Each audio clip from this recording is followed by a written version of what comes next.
বুঝলো ভাই, এটা কি মেশিন? এটা ভেড়ার লোম কাটা ইলেকট্রিক সিট ক্লিপার। কিভাবে কাজ করে একটু দেখান তো। সেটা দেখেন, এই যে প্রথমে এখানে সুইচটা আছে, এখানে বিদ্যুতের প্লাগ লাইন লাগানোর পরে এখানে সুইচটা অন করে।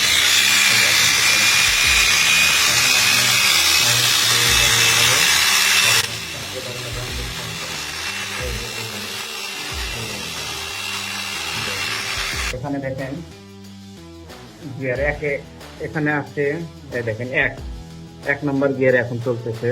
2-এ দিলে আরো বাড়বে, 3-এ দিলে আরো, 4-এ দিলে আরো, 5 এরকম 6 পর্যন্ত আছে।